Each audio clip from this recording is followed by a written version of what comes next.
सिंहराज हर दिन की तरह आज भी भगवान शंकर की पूजा करने के लिए जा रहा होता है। हे भगवान भोलेनाथ, मैं प्रतिदिन आपकी पूजा करने के लिए आपके मंदिर में आता हूँ, लेकिन आज तक मैंने अपने लिए आपसे कुछ नहीं मांगा। मैंने जो कुछ भी आपसे मांगा है वो मैंने अपनी प्रजा के लिए ही मांगा है, और आज भी मैं आपसे अपनी प्रजा के लिए ही मांगने आया हूँ।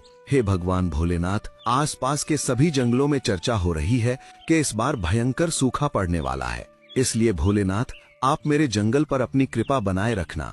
तभी मंदिर में शंकर भगवान प्रकट हो गए।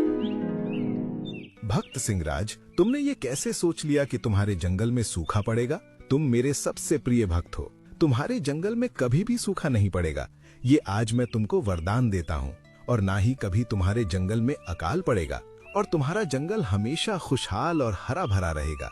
अब से तुमको बरसात और सूखा के बारे में सोचने की जरूरत नहीं है। हे भगवान भोलेनाथ, आपने अपने इस तुच्छ से भक्त पर सदा अपनी कृपा बनाए रखी है। मैं आपसे जो कभी मांग न सका, आज आपने वो मुझको बिना मांगे ही दे दिया। धन्य हो भगवान। सिंहराज, ये तो मैंने अपने सबसे प्रिय भक्त को एक छोटी सी भेंट प्रदान की है। तुम मेरी एक बात का हमेशा ध्यान रखना, चाहे तुम पर कितनी भी मुसीबत क्यों ना आए, तुम अपने धर्म की राह को कभी मत छोड़ना। जीवन में सुख और दुख का जोड़ा होता है, न सुख हमेशा रहता है और ना ही दुख हमेशा रहता है। इसलिए भक्तराज, तुम दुख में कभी भी राह मत भटकना, हमेशा अपने धर्म पर ही बने रहना। मेरा आशीर्वाद हमेशा तुम्हारे साथ रहेगा सिंहराज। और इतना बोलकर शंकर भगवान वहां से अदृश्य हो गए और सिंहराज मंदिर से पूजा करके वापस लौट आया। शंकर भगवान माता पार्वती के साथ कैलाश पर बैठे हुए थे। तभी वहां पर एक ऋषि आए। भगवान, क्या पूरी पृथ्वी पर इस समय सिंहराज से बढ़ा आपका कोई दूसरा भक्त नहीं है, जो पूरे पृथ्वी लोक पर उसके ही नाम की चर्चा हो रही है? और अब तो ये खबर देवलोक तक भी पहुंच गई है।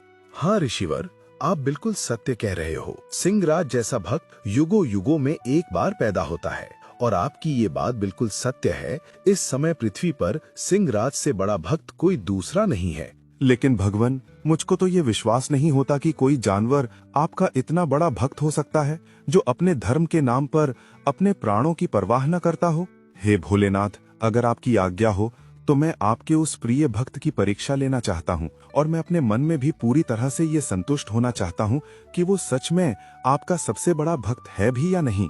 हाँ ऋषिवर, आप अपने मन को पूरे तरह से संतुष्ट कर सकते हो। आप मेरे भक्त की परीक्षा ले सकते हो, और परीक्षा लेनी कोई बुरी बात भी नहीं है।